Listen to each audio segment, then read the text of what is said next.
सजाई होछि केन्दुझर बड़दाण्ड विभिन्न आकर्षणीय रंगतुली रे बड़दाण्ड को फूल एवं झोटी आकार दे सजाउछंती रंग कारीगर। अन्यपटे केन्दुझर आराध्य देवता प्रभु श्री बलदेव जीव विश्वर सर्वोच्च नंदीघोष रथरे शेष स्पर्श देउछंती महाराणा कारीगर एवं रंगशिल्पी। 16 चक विशिष्ट 72 फुट उच्च एवं 46 फुट ओसारर नंदीघोष रथ को अति सुंदर रूपे देउछंती महाराणा कारीगर। विश्वर सर्वोच्च रथ संपूर्ण खोला जाउनथिबा बेले एवर्ष स्वतंत्र भावे रथ को रंग करा जाउथबा कहिसंती रथर रंग कारीगर। तीनी ठाकुरंक रंगर विशेषत्व को नहीं विश्वर सर्वोच्च रथर रंग काम आगे चलीथिबा से कहिसंती।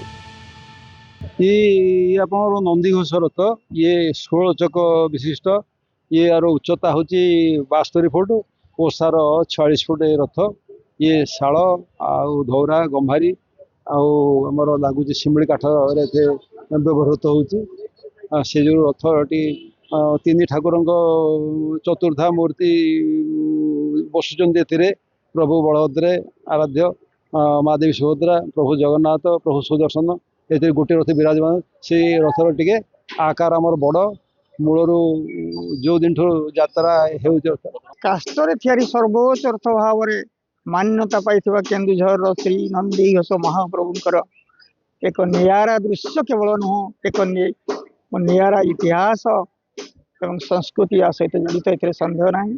यार पारिपार्श्विक दृश्य अतीव मनोहर। श्रावण मासर बादल जो लंबी आसे आम गंधमार्दन पहाड़ शिखरे जुड़िया शिखरे आमर इत्यादि गुड़िक केते सुंदर गोटे समुद्र भ्रम सृष्टि करे केन्दुझर बड़दाण्ड से प्रभु विजय करती से अजस्र भक्त माने विभिन्न किस्म विशेष भाव आदिवासी भाई भौनी मानकर आदिवासी परंपरा सहित जड़ित केन्दुझर रथयात्रा एहाकू केन्दुझर बड़यात्रा बोली मध्य कुहाଯାଏ। एथिपाई भूइयां संप्रदायर लोकंक द्वारा प्रस्तुत सियाली दौड़ी रे प्रभुंक रथ टणा जिबार एठारे रहिछि नियारा परंपरा। पूर्वरु नंदीघोष रथ टाणिबा पई उभय जुआंग एवं भूइयां पीढ़रु संगृहीत सियाली दौड़ी व्यवहृत होउथिला।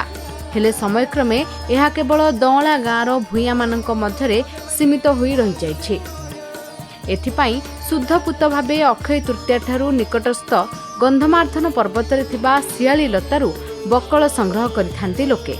बकल एकाठी हेबा परे स्नान पूर्णिमा रे प्रभु श्री बलदेव जीव ठारू आज्ञामाल आनी सियाली दौड़ी बुणा कार्य आरंभ होइथाय। सियाली दौड़ी संजोग हेले प्रभुंक नंदीघोष रथ गड़े बोली लोकंक मनरे रहिछि प्रगाढ़ विश्वास। एथिपाई श्रीजीवंक प्रति प्रगाढ़ भक्तिभावर प्रतीक स्वरूप प्रति वर्ष भूइयां संप्रदायर लोके मन प्राण दे सियाली दौड़ी तैयारी रे लागि पड़ती। ए दौड़ी आज्ञा रथ दौड़ी को आमर जो केन्दुझर बलदेव जीव ठाकुर नंदीघोष यात्रा हुए तांकरी पई रथ दौड़ी प्रस्तुत करछु आमे। ए दौड़ी आज्ञा सियाड़ी लतारी तैयारी आज्ञा आमे आमर जो पाख गाँ जंगल रही गंधमार्दन से गंधमार्दन जंगल रु आमे अक्षय तृतीया रु आरंभ करथाउ। गाँर पुरखा लोक नहीं जो मैंने कि आगु रथ दौड़ी दौड़ी प्रस्तुत कर रथ टाणिया जो दौड़ी प्रस्तुत कर माध्यम देकी आमे जंगल को अक्षय तृतीया जाइथाउ। ये नदिया दौड़ी ठू आज्ञा टिके अलग आज्ञा ये तो ये सियाली लटा दौड़ी तो आज्ञा केउझर ही ठाकुर ही कार्य लगी आज्ञा अन्य दौड़ी ना आज्ञा। तेणु आम ए कार्य को तो पूर्वपुरुष मैंने जो कर तेणु आम आज पर्यंत से कार्य को बजाय रखी आज्ञा।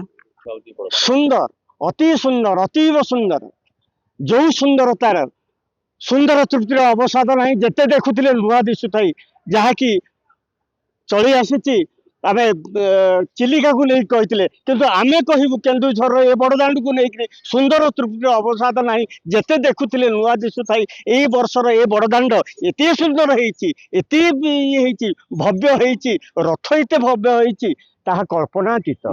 यहाँ खास कर श्री श्री बलदेव जीव गोटे परंपरा रही प्रति वर्ष आमर जो सियाली दौड़ी रही आमर भूइयां पीढ़ जो अच्छे से आम जुआंग भूइयां मैंने से प्रति वर्ष यहाँ गोटे नीति नियम आम रही से प्रति वर्ष आमको सियाली दौड़ी प्रोवाइड करती। ए वर्ष भी से 3 गोटी सियाली दौड़ी आमको ठीक समय आसिक पहुँचाई सारी बड़दाण्ड पाटे। आखपाखर आदिवासी लोक माने केन्दुझर रथयात्रा देखा आसुवा बेले रथयात्रा एठारे लक्षाधिक भक्तों समागम होता है।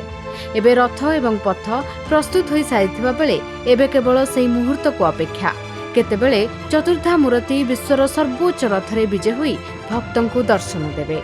एथिपाई केन्दुझर प्रशासन तरफरु मध्य व्यापक प्रस्तुति करा जायछि। केन्दुझरु मास्टर सरिनाम को रिपोर्ट, नंदी लाइव।